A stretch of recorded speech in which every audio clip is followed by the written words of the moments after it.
नए जो टॉपिक है स्लोप फाइंड करने का जो नया तरीका है वो है कि 2 पॉइंट्स अगर हमारे पास गिवन हो तो हमें लाइन का स्लोप कैसे निकाला जाता है उसको पता करना है।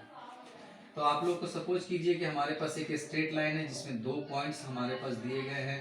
एक पॉइंट अगर x1 y1 है और एक पॉइंट अगर x2 y2 है, तो हम इसका स्लोप कैसे जानेंगे, क्योंकि इस बार इंक्लाइनेशन हमारे पास नहीं दिया हुआ है।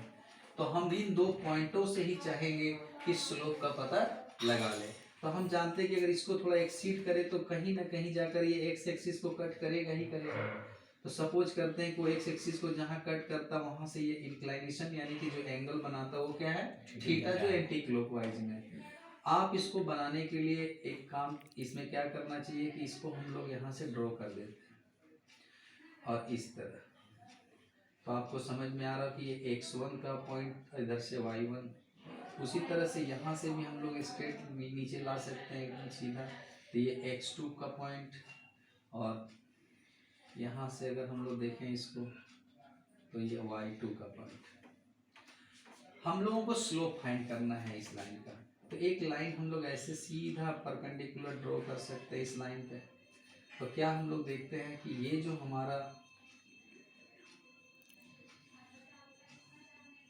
ये जो गैपिंग है, जो बीच का जो गैप है वो कितना लेंथ का हो सकता है। तो ये लेंथ कितना होगा बता सकते हैं आप लोग, इतना दूर से इतना दूर का gap x2 minus x1। Very good. और ये जो इतना जो हाइट है, ये हाइट क्या हो सकती है, y2 माइनस y1। यहाँ पर एंगल थीटा है तो कॉरेस्पॉन्डिंग एंगल इक्वल होते हैं, तो इस बेसिस से ये थीटा हो जाएगा। और जैसा कि हम लोग जानते हैं किसी भी लाइन का स्लोप यानी उसकी स्लोप को फाइंड करना होता है तो इतना बाय इतना हम लोग रेशियो में लेते हैं। तो ये रेशियो जो होता है एक्चुअल में किससे प्राप्त, हम लोग फार्मूला क्या सीखे थे, m equal to tan theta. m equal to हम लोगों ने क्या सीखा था, टेन थीटा। तो टेन थीटा अगर इस ट्राइंगल से प्राप्त किया जाए तो p बाई b का जो रेशियो होता है p by b perpendicular by base, उसके बेसिस पे आप परपेंडिकुलर किसको देखते हो, y2 माइनस y1 को, और बेस x2 माइनस x1। तो आप अगर चाहते हो स्लोप का वैल्यू पॉइंट फॉर्म से निकालना तो आप सीधा क्या करोगे, y2 minus y1 divided by x2 minus x1। आइए एक एग्जांपल हम लोग ले लेते हैं। जैसे सपोज कीजिए कि हमारे पास 2 पॉइंट है 2 1 और एक पॉइंट मान लिया जाए 5 और 4 है। तो इस लाइन का स्लोप क्या होगा। तो सिंपली आप लोग अभी भी फॉर्मूला सीखे हैं स्लोप का, y2 minus y1 bye x2 minus x1। तो इसमें आप इसको x1 y1 x2 y2 कह सकते हैं। तो इसको x1 का नाम दे सकते हैं, अब इसको y1 का, इसको x2 का, इसको y2 का नाम दे सकते हैं। तो देख करके आपको पता चल रहा है कि y2 का वैल्यू यहाँ पे 4 है और y1 का वैल्यू 1 है, x2 का वैल्यू 5 है और y2 का वैल्यू 2 है। तो इधर में आपका 3 और नीचे में भी 3, कट के क्या आ गया 1। तो इस लाइन का स्लोप 2 पॉइंट फॉर्म से कैसे निकाला जाता है वो आपने सीख लिया। तो 2 पॉइंट फॉर्म से जो है किसी भी लाइन का स्लोप कैसे प्राप्त करते हैं वो आपके सामने मैंने बतलाया है, आप इसे नोट कर सकते हैं। इसके बाद मैं आप लोगों को ये बताऊंगा कि स्लोप के माध्यम से हम कैसे जानेंगे कि कोई भी लाइन हमारा पर एक दूसरे पर परपेंडिकुलर है या फिर एक दूसरे का पैरेलल है।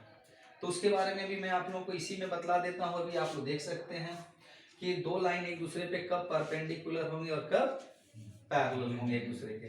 तो आइए हम लोग इसको स्लोप के बेसिस पे जानना चाहेंगे।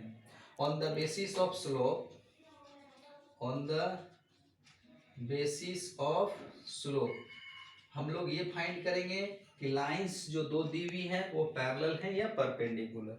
तो आपको याद रखना फर्स्ट कंडीशन कि अगर 2 लाइनों का स्लोप, जैसे फर्स्ट लाइन की स्लोप अगर m1 हो, दूसरी लाइन की स्लोप अगर m2 हो और दोनों आप अगर सेम वैल्यू के हैं तो हम कह सकते हैं कि दोनों लाइनें हमारी पैरेलल है।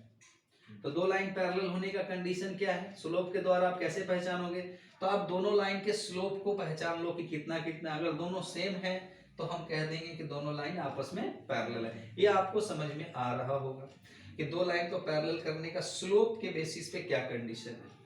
अब हम लोग बात करते हैं कि 2 लाइन परपेंडिकुलर कब हो सकती है। तो अगर मेरे पास एक लाइन का स्लोप अगर m1 हो और दूसरी लाइन का स्लोप m2 हो और दोनों का प्रोडक्ट करने से अगर वैल्यू हमें -1 प्राप्त होता है तो हम कहेंगे कि दोनों लाइनें एक दूसरे पे परपेंडिकुलर है।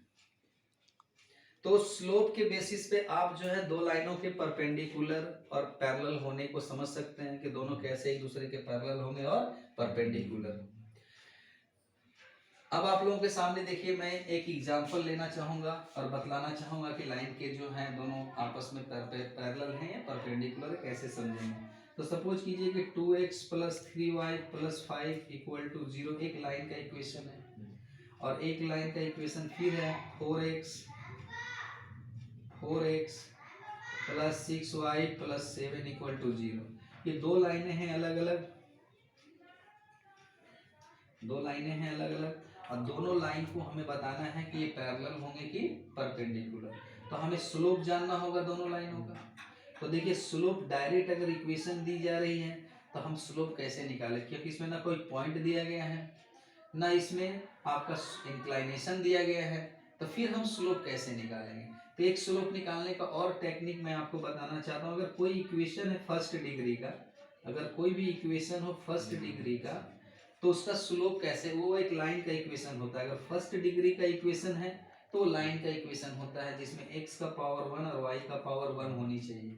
तो इससे हम m का मान निकालना चाहते हैं तो इसका फार्मूला आप लोग याद रख सकते हैं -a/b। इसके बारे में मैं जब इक्वेशन ऑफ द लाइन को सिखलाऊंगा तो आप लोगों को क्लियर करके बताऊंगा कि क्यों हम लोग इस चीज को ऐसे लेते हैं।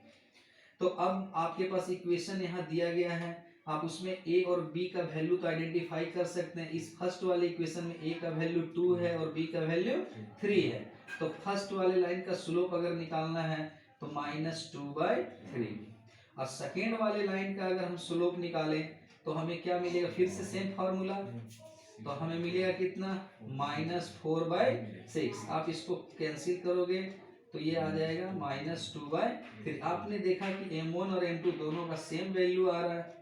इसका ये मतलब है कि m1 और m2 इक्वल हैं, यानी कि दोनों लाइनें आपस में पैरेलल हैं, दोनों लाइनें आपस में पैरेलल हैं।